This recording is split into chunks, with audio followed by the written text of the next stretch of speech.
What's going on? Jake here with Uncommon EDC, and today we're taking a look at what's probably the coolest knife in my collection, at least in my opinion, and that's this Mcnees PM Mac 2 3.5. This is the Fallout edition that debuted at Blade Show Atlanta 2024, and they only brought 10 of them to the show. I don't think they've repeated this configuration since then. I know I've seen them do the same image on an Auto Mac that came with a black key tag, but to the best of my knowledge, the 10 they brought to Blade Show Atlanta are still the only 10 in circulation. Now, they did leave the door open. I believe they called this a debut, not an exclusive, so if they do want to repeat this finish, they definitely can. Will be interesting to see if they do that in the future. Now, I've been wanting a Mcnees for a while. I intended to pick one up the prior year at Blade Show Atlanta 2023, but didn't end up making it to their booth until day 2. By that point, they still had some in stock, but not the configuration I was looking for, and my funds were pretty depleted, so I decided not to pick one up. And honestly, probably pretty lucky that I did, because I was able to score this one in 2024. I paid table price for this at the booth. I didn't have to pay any exorbitant secondary fees or anything like that, and that's because they announced it a couple of days ahead of time. I prioritized stopping there. In fact, it was my first stop of 2024, and I ended up purchasing, I believe, the second one of these that they sold, and so I was there pretty early on. And the reason I prioritize it so much is I'm a huge fan of Fallout. It's probably my second favorite video game series of all time, behind only Elder Scrolls. And to be honest, I think the imagery in Fallout is more recognizable, more iconic, and makes for a better knife handle than anything we would see from Elder Scrolls. So as much as I love that, I still think this is maybe the better finish of the two. And I just love seeing two of my hobbies intersecting with knives and video games. So just a cool image, and I think they chose the right images from the game. We have the Vault Boy giving his iconic thumbs up, standing in front of that mushroom cloud, and then a deep stonewash finish on the blade and the back lock side of the knife that I think ties in nicely with the imagery, almost an apocalyptic finish, which is perfect for an apocalyptic game.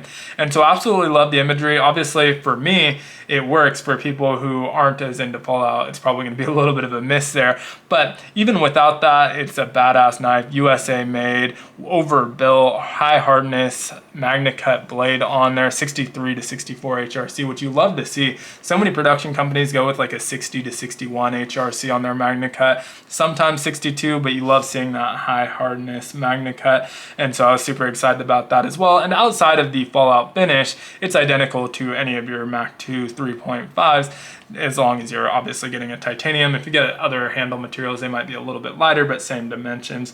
So table price on this was $580, which again is pretty in line with those other models. It also came with the key tag. It's a really nice touch. I think this is just 3D printed, but still love having it. You're over encumbered and cannot run. Obviously, anyone who's played the game will recognize that. Anyone who's played any RPG will probably recognize that, but it has the Vault Boy on there looking kind of exhausted to tie it all together. So nice touch there as well. As far as the knife goes, pretty good size at 7.6 inches overall. Still in that medium zone, but creeping into the larger knife size. 4.1 inches on the handle, and you can see pretty neutral grip here. It does have a little bit of a finger groove to give us access to that lock bar, but pretty neutral grip. I'm able to fit all 4 fingers in that 4.1 inch grip, and extremely comfortable, no hot spots whatsoever. And I feel like that's going to be a pretty universal experience because of the just kind of neutral shape to that handle. One area I was a little bit worried about was the pocket clip. You can see it is raised more off of the scales here than a lot of knives, but that was not really a valid concern because it's not ultra deep carry, well centered in the knife. It still disappears right behind your knuckle just like it's supposed to. Last point on the ergos is the jimping on here. Probably some of my favorite jimping of any knife. For those who watch the channel, you know I'm kind of a stickler for this. If you're going to put jimping on a knife, make sure it's aggressive, it's grabby, and it's actually serving a purpose. It's not just there to say you have jimping. This immediately grabs onto your thumb once you put it in place, and it is not moving anywhere forward or backwards. And so it just really locks you up without being uncomfortable. Same thing with like if you're wearing gloves, it's aggressive enough that you can still do that with gloves and have that nice secure grip. So love the jimping on this. 3.5 inch drop point style blade. Now they also do Tonto blades on this, but I don't think in the Fallout finish any were offered in that Tonto blade shape. I guess you could do a blade swap if you really wanted to, but nice stonewash on there. We have a swedge here at the top, again that jimping.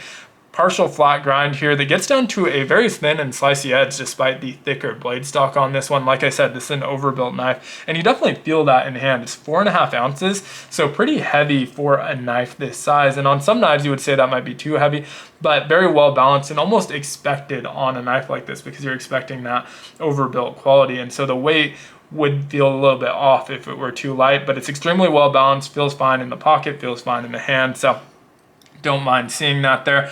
Great action on here as well. We have a frame lock with plenty of access to that lock. It is on bearings, so you really don't need to shake it shut. Gravity will do its part as long as you twist it the right direction. You can, of course, shake that shut if you'd like and get it shut that way, but gravity does its part. It's extremely smooth. And one thing that they're kind of known for is a heavier detent, and I don't find it to be ridiculously heavy, like bolt heavy or anything like that. It's on the heavier side, but maybe because I've been handling a lot of knives with heavy detents, feels very reasonable, super snappy and responsive. I absolutely love the action on this and the detent on this. And you can see there's not a ton of access to that thumb stud, but it's a little bit taller than the scales, and so you can put the meat of your finger there and flick it open, no problem whatsoever. But what I actually end up liking to do is kind of opening it like an umnazon, so just sliding my thumb up with my thumbnail, pushing up along the handle of the knife, and you can see it flicks out just as well. And I almost find that easier to do with the middle finger flick than using the meat of my finger on that middle finger flick. So if you're having trouble, try out both ways, and one way or the other will work a little bit better for you, and stick with that. But for me, I find the detent to be extremely manageable and extremely satisfying as well because of that snappy action. And like I said, extremely smooth. These are made in the USA. I mentioned the weight already, 4.5 ounces. One thing about it though is the pocket clip. This is one of my only negatives, is extremely stout, like difficult to slide into your pants stout. It just has a hard time sliding over the material. You can see it lifts up a little bit so you can get over there, but pushing it in just bends the material because it's so stout. So you end up having to lift it a little bit, which is somewhat hard to do with such a stout pocket clip. Now getting it out of the pocket, no problem whatsoever. It just kind of slides right out, but putting it in can be a little bit of a pain. Also not ultra deep carry. Neither of these are deal breaker things for me, but worth mentioning for those that are a little bit concerned with that. We do have a lanyard hole as well. I haven't put a lanyard hole, probably won't on a knife this size. Have been starting to do a little bit more lanyards, but mostly only on smaller knives. I don't think this one really needs it, but it is well placed, kind of hidden there in the back.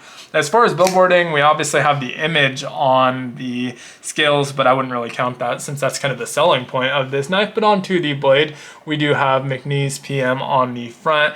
Really kind of well done and tasteful there. On the back, we have that USA with the USA made flag, and I definitely don't mind that either. Proud that it is an American made knife. Magna cut tucked nicely along the frame of the knife, and overall pretty subtle branding on this one, and it feels like a premium American made knife. Definitely lives up to the hype if you're thinking about getting one. I was on the fence for a while, got a chance to handle a few at Blade Show Atlanta 2023 and had just been wanting one ever since, so really glad I was finally able to get one.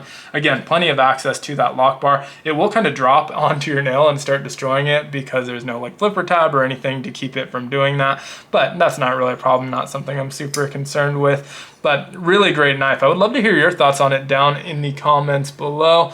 As usual, if you enjoyed the video, consider liking, commenting, subscribing, joining the channel as a member, checking out some of my other content. They all help the channel so much. And as always, I hope you have a great one. Take care.